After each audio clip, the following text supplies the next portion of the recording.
What do you get when you splice DNA from the greatest, most ruthless, and famous zealots from history together? You get Serpentor, of course, and that's who we're talking about today. Before I begin, I do want to thank you for watching JLS Comics, whether it's your first time here or you're back for more. Don't forget to share this and subscribe so you don't miss all of our videos we make each week, just like this one. Alright, let's get on to our story of Serpentor. In 1986, Hasbro released a golden flying throne, the Air Chariot, and it came with this new snake-like action figure. The chariot had golden wings and twin 7.62mm strike attack guns, flanking a sculpted serpent, its hood flared out. It came with a new action figure too, a figure who would rival Cobra Commander so much that he would wrestle control from his very grasp. That character, Serpentor! The 25th anniversary release saw Serpentor and his air chariot packaged with Steeler and the Armadillo tank. So who is this secret mysterious emperor, the man who, for a time anyhow, was sold as the mastermind behind Cobra Commander? File card from that original box set says that our secret cabal of Cobra scientists, under the direction of the Interrogator and Destro, combed the tombs, sarcophagi, and relics of the great despots of history to find cells with DNA traces. From these long-dead genetic blueprints, they produced a composite clone with the military genius of Napoleon, the ruthlessness of Julius Caesar, the daring of Hannibal, and the fiscal acumen of Attila the Hun. So the Interrogator was actually a preliminary name for the Cobra that came to be known as Dr. Mindbender, who actually became Cobra's chief interrogator and science officer after Dr. Venom died. Serpentor kicked off the second season of the Sunbow cartoon with a multi-part event called Arise, Serpentor, Arise, and it was Dr. Mindbender who helped Destro track down the DNA and create this new leader. It was a deviation from the comic books as Dr. Mindbender held a secret meeting to unveil his plans, although Cobra Commander quickly found out but went along with it with his own plans. The show added Ivan the Terrible, Vlad the Impaler, Genghis Khan, Rasputin, Eric the Red, Montezuma, Philip II, Alexander to this whole genetic mix, and this mix would be his greatest power, but also Cobra's greatest undoing, as the ambitions and power hunger of his genetic ancestors was not taken into consideration. The same year the Air Chariot box set was released, Larry Hama introduced Serpentor into the 49th issue of his G.I. Joe, a Real American Hero comic book with Marvel Comics. But let's back up one issue. Issue 48, we see the result of the Baroness's treachery. Destro, some Cobra eels, and the Baroness are all at the shore of Cobra Island, the body of Storm Shadow face down in the sand. Dr. Mindbender had the body taken to cold storage, wanting to preserve that genetic material.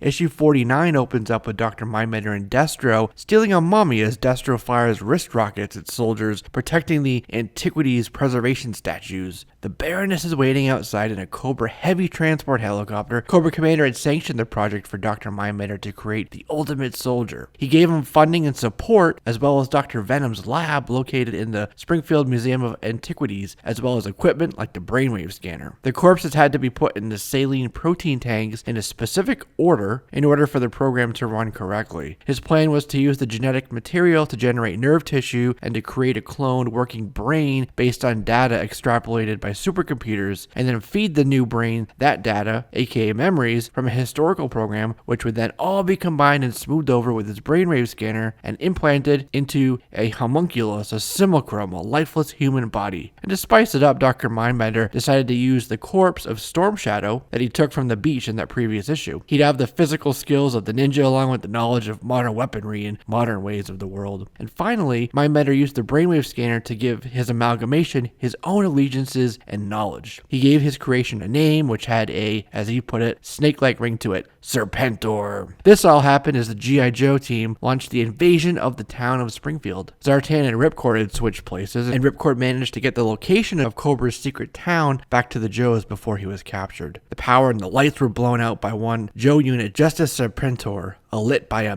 single match in Destro's hand and the light of the moon, arose to fulfill his destiny. He donned a golden robe and smashed a glass display, the green serpent snake cowl fitting perfectly onto his head. He quickly sprung into action, offering to lead the troops, which would go head-to-head with G.I. Joe, while the rest evac to Cobra Island. There was a feint and a double feint here. The Joes were surprised by this new savvy leader. Serpentor told Destro that Firefly, Scrap Iron, a Televiper, and Dr. Mindbender would stay behind and fight, while Destro supplied him with 4 his tanks, 2 Stinger Jeeps, and a company of Cobra foot soldiers, and a kill order, and a little flirting with the Baroness, which would help him out later. He rallied his troops to battle, evoking the heroics of King Leonidas at Thermopylae and his great defeat of the legions of Xerxes as told in the movie 300. This guy really likes to hear himself talk. In the middle of this fierce firefight, Serpentor pontificated about the incense of Ares. One of his Cobra troopers was shot, and he walked himself right out into the kill zone to retrieve his fallen soldier. And inspired by this act, his troopers pressed forward towards the advancing Joes. They charged down Main Street. Serpentor, the tip of the spear. Serpentor was actually grazed by a bullet. With his troops watching, he cauterized his own wound with a dagger heated in the flames of battle. He applied a field dressing as his troops triumphantly chanted his name, and they were rallied and they pressed on while Stalker, Recondo, Snake Eyes, Scarlet, and Quick Kick were forced to make a hasty retreat. And this was all part of his master plan. They were pushing towards the airfield, so G.I. Joe team thought they were trying to escape from the airfield, and so they heavily defended it. The actual evac was the Springfield High School. So they got out, and this massive armada of Cobra airships, high on Serpentor's victory, made their way in issue 50 to Cobra Island as Cobra Commander was realizing that Serpentor meant to usurp his power. And as the helicopters approached the island, Cobra Commander set up Crimson Guard snipers around the landing area. But Serpentor, the brilliant tactician that he is, thought of this. And as soon as he left the helicopter, he pulled Cobra Commander in tight in a close embrace. So close that the snipers couldn't get a good fix on him. His following speech was so inspiring to those listening that Cobra Commander realized that if he actually did take out this new guy, that those people would turn on him. He did all he could to lead and inspire the Cobra troops down in the trenches, building everything with them. Dr. Mindbender was already on his side. The Baroness was too. She was becoming increasingly enamored with this warrior of 1,000 years. Cobra was disgusted by this and tasked Zartan with killing Serpentor. But his flirting with Baroness paid off, as she stopped that assassination attempt from happening. So then Cobra attacked the pit, the abandoned pit, mind you. It was blown up with Destro and Cobra Commander lost in the rubble. Boom. Now he's in charge, and with the fiscal acumen of Attila the Hun, Serpentor started selling terror drones, with Sierra Gordo placing the first purchase order. Serpentor had now fully arisen to the title of Emperor. He is also responsible for allying with the Decepticons and later the Autobots in a power struggle revolving around Power Station Alpha. It's from a miniseries. And this is where Fred 7 showed up saying he's the real Cobra Commander and he wanted his power back, but Serpentor was suspicious of this, which boiled over into an actual fist fight between the two. And this is when Cobra splintered, brother against brother, in a civil war. During the Civil War, Dr. Mindbender reached out and saying they had the Joes' secret black box and that they'd give it back if the Joes helped them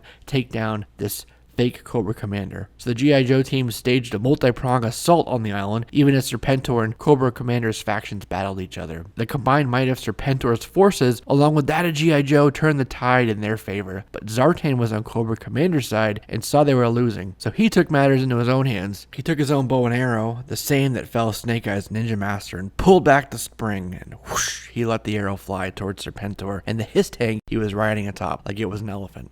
The arrow hit him directly in the eye, felling him and killing him. Dr. Mindbender packed the corpse on ice, and he'd made an alliance with Fred 7 so he could end the Civil War and retrieve that body and that precious DNA. When the actual Cobra Commander returned, he had all of his enemies, Dr. Mindbender, Raptor, Firefly, Zartan, Billy, Fred 7, all of them locked in a freighter. Buried them under a volcano, blew up the volcano, and collapsed it all right on top of this freighter, and so he was done. Quick non-canon time, there was this whole thing with Dr. Mindbender having made other clones, his children, as part of these experiments that were rescued by G.I. Joe. Dr. Mindbender hid the kids from Cobra Commander just before that incident with the freighter. They were able to be freed. They were being transported. Serpentor attacked, wanting to free his brothers. Then there was this faction of Cobra that remained loyal to Serpentor, the secret network calling themselves the Coil. And the Coil actually became this whole cult-like thing. Coil recovered Serpentor's body and resurrected him, became a cult. Serpentor raised his own army, his own evil organization, with one issue having this guy volunteer as a sacrifice. And it all culminated in this assault on the Earth, where Serpentor wanted to become Emperor of the world. Back to canon, okay? Once a real American hero hit the 200s, the stories evolved into this giant alien eye under the Utah desert, revanche robotics creating massive cyborgs, and Storm Shadow playing with Bumblebee.